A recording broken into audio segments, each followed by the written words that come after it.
Meus queridos, a paz do Senhor, graças a Deus pelo nosso programa Direto ao Ponto. Nós já tratamos sobre o primeiro e segundo tópico da lição de número 9, né? Primeiro tópico, vontade, motivação e ação. Segundo tópico, desejos da escravidão à redenção. E agora nós trataremos sobre o terceiro tópico da lição de número 9. E o terceiro tópico, o ensino sobre os desejos em Tiago. Né? Fique conosco, curta, comente, nos ajude a divulgar esse trabalho tão importante, tá bom? Nós estamos disponibilizando este ensino, no meu caso, tanto ali no Facebook, como também no YouTube, né? Gleidson Dantas. E Franklin Bezerra no YouTube. No YouTube, né? Então, se você desejar, vai lá, que você também vai encontrar, né, a exposição dessas lições. Então, veja, o terceiro tópico aqui da lição de número 9, que fala sobre o ensino de Tiago, né? Tem apenas 2 subtópicos, né? O tópico menor da lição de número 9. O primeiro subtópico diz atração e engano, e o segundo subtópico fala abortando o processo. E aí, Franca, o que nós podemos tratar sobre estes assuntos aí para os nossos amigos ouvintes aí? O que podemos pontuar aqui, né, de certa forma sendo direto ao ponto, é que no subtópico 2, abortando o processo, a lição de número 7 fala que nós estudamos sobre os pensamentos, né? Interromper maus pensamentos. Pensamentos que nos levam a desejos, desejos nos levam a ações, e ações que posteriormente, sendo más, nos levam ao pecado. Nós vemos aqui que, pelo texto de Tiago, diz assim: pelo texto de Tiago, observamos que é preciso também abortar os maus desejos. Aliás, eles são ainda mais perigosos, pois podem influenciar diretamente nossas decisões. Então, temos que ter esse cuidado, temos que ter essa vigilância, né? Não apenas com os nossos pensamentos, mas também com os nossos desejos, as nossas vontades, porque isso pode repercutir, como já foi falado aqui, né, que o pecado de Adão repercutiu universalmente, já foi falado aqui, e os nossos pecados podem repercutir, nos trazendo grandes prejuízos para a nossa vida.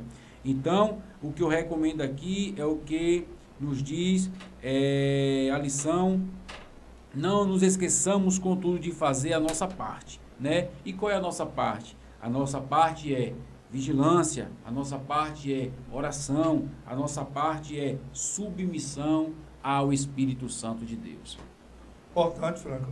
Veja que essa questão de Tiago aqui, né? No capítulo 1, versículo 14 e o 15 também, se você quiser meditar em sua casa, acho que é importante. Veja que a lição vai nos trazer aqui o seguinte: o apóstolo refere-se ao processo de tentação e pecado, mas cada um é tentado quando atraído e enganado por sua própria concupiscência, né? Veja só, né?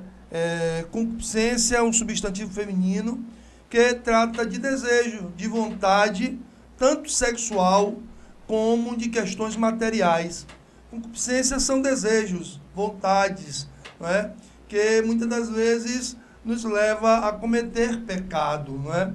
Mas nem sempre a vontade, o desejo, o sentimento é pecado, né? Veja que nós falamos de desejos, né, e de sentimentos na aula anterior, né? Então, você pode sentir um sentimento, por exemplo, de ira, né? Como a Bíblia fala, né? Ireis e não pequeis. Porque se você se ira, dando lugar à ira, deixa o sentimento entrar, agindo, comete o pecado, como aconteceu com Caim, né? Caim se irou ele foi rejeitado e Deus disse, olha, você deve dominar sobre esse desejo aí. Ele não dominou sobre o desejo e cometeu o primeiro homicídio, tirando a vida do seu irmão. Então, assim, a concupiscência, que são desejos que se afloram em nós, fazendo com que a gente cometa o erro e o pecado, devem ser dominados, né? Mas eles são sexuais, eles são materiais, mas o que me chama muita atenção, falando, sabe o que é nesse texto? É essa partezinha que diz aqui, ó. A sua própria concupiscência. Aí você pergunta, como assim, Glenson? É porque, queridos, é o seguinte, alguns são muito mais atraídos pelo sexo. Outros, Franklin, são muito mais atraídos pelas drogas. Outros são atraídos pela bebida alcoólica. A concupiscência de cada um é muito mais forte em um, e o outro tem um desejo muito maior em uma outra coisa. Alguns lutam para não serem engolidos pela fama, pela exaltação, pelo ego. Muitos lutam para não serem engolidos por desejos sexuais, seja eles do sexo oposto ou do mesmo sexo, né? Nós temos que tomar muito cuidado, porque cada um tem a sua dificuldade. Não julgue o seu irmão porque ele tem uma dificuldade no seu desejo, na sua concupiscência, diferente do seu.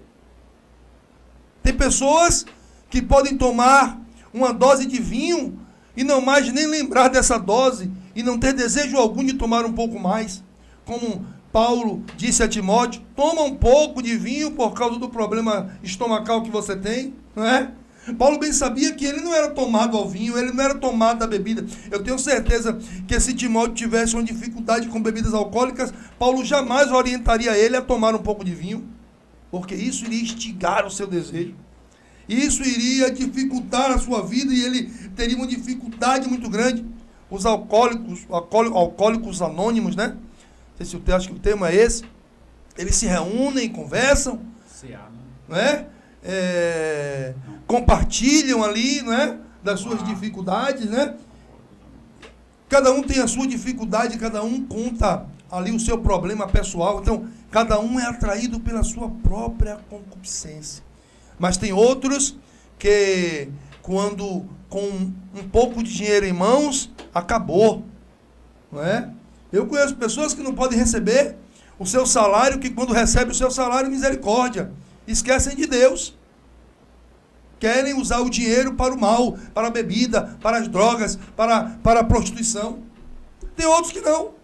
Tem dinheiro, mas tem dificuldade em se relacionar com alguém, porque o desejo sexual, Franklin, nele é muito mais forte do que o desejo pelas drogas, pela bebida, pelo cigarro. Tem gente, Franklin, que não usa droga ilícita, mas tem dificuldade nas drogas lícitas, que é a bebida, que é o cigarro, não é? Então, cada um tem a sua própria concupiscência, o seu desejo, são atraídos por desejos que muitas das vezes o outro não é.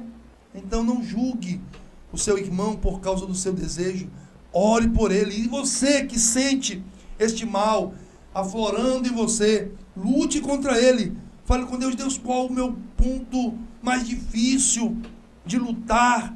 É este. Então eu vou lutar contra ele, eu vou orar, eu vou jejuar, eu vou buscar a Deus. Tem pessoas que vivem na igreja ano a ano e não conseguem deixar um vício específico. Mas, depois de muita luta, jejum e oração, busca pela palavra, eles conseguem vencer. Porque eles já pontuaram o problema. Não é? Eles já admitiram que aquele ponto é o ponto mais difícil, então eles trabalham naquele ponto e conseguem vencer. Por quê? Porque eles sabem qual o desejo maior. Estamos falando de vontade, mas estamos falando também de pensamento, de sentimentos, de emoções, não é? E de um homem redimido na presença de Deus, que entende que a inclinação para a carne é o mal, é o afastamento de Deus, é a morte. mas a inclinação para o Espírito Santo é a vida, é a paz, é a salvação. E eu quero terminar, Franklin, tem alguma observação? Eu quero terminar com algo muito importante aqui. Não? Então eu quero terminar com algo muito importante aqui nessa lição, falando de vontade, de concupiscência, de desejos, falando de pensamento, de sentimento, de emoções, que você tem o direito de escolha. Deus não tirou de você. Cuidado com alguém que diz, eu estou aqui, eu vou continuar aqui. Não. Lute contra este mal, vença este mal, para estar na presença de Deus, porque você tem o direito de escolher. Deus te deu o direito de escolher, e você pode escolher estar perto de Deus. Franklin, vamos finalizar aqui essa nossa lição de número 9. Deus abençoe a sua vida, Deus abençoe a sua família.